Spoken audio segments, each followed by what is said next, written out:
Having a look at finance news now, and strong gains from the mining sector lifted the ASX 200, closing 25 points up. Rio Tinto shares surged after announcing it will return $3.2 billion from the sale of coal assets to its shareholders. And one Aussie dollar is buying 72.9 US cents. The price of unleaded remains high, around $1.51 on average tonight, but it is selling cheaper all over Sydney, including at George's Hall, for less than $1.37.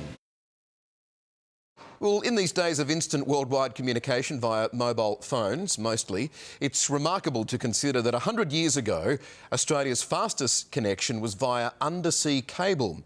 But then, on the 22nd of September 1918, came our first wireless message from the UK.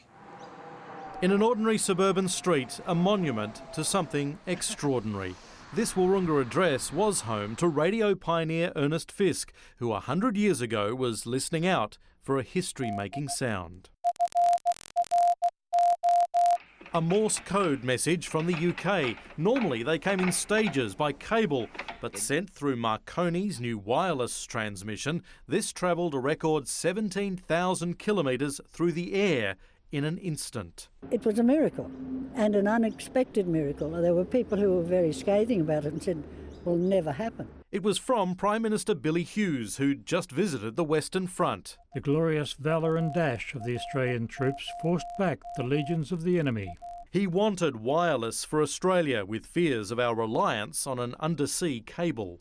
And if the enemy had cut that cable, Australia would have absolutely no communication with the outside world. Together, Marconi and Fisk proved how far wireless could reach, putting Australia at the forefront of a new science. And what was discovered leads to your mobile phones, it leads to your television stations. There'll be an event here on Saturday to celebrate the 100th anniversary, to mark the moment that this home in Sydney's northern suburbs hosted a technological breakthrough whose impact is still being felt today. Little did Billy Hughes and Marconi know that we would all be walking around with a transmitter and a receiver in our pockets. Find out more about tomorrow's event at our website. Paul Kadak, 7 News. Now to some frightening footage from one of our viewers who recorded a mobile phone as it began to combust on her benchtop this week. Despite assurances from manufacturers, there are new concerns over the safety of fast charge phones. For Elizabeth Herford, a kitchen nightmare. It was scary. A mobile phone done like a dinner. All of a sudden I just heard, I don't know, like a firecracker going off, and it was my mum's phone. Had just exploded on the other bench. For the handset made by ZTE, an outright case of OMG. Oh my God, because it was like, whoa, I've never seen this. But truth be told, we've seen it all before.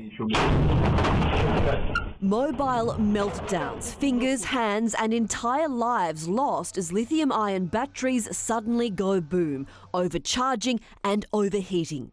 It can create a situation called a thermal runaway, where a lot of energy is released at once and it burns very, very hot. And new fast charge phones could compound potential problems. The other increasingly common culprit, cheap chargers and counterfeit cables, which can spike a handset with high voltage current. As expensive as they are, there's a reason why mobile makers recommend original accessories only. You should never ever compromise and use a cheap or imitation or counterfeit charger or cable. You just can't take any risks with that. JD'ASYFK, 7 News.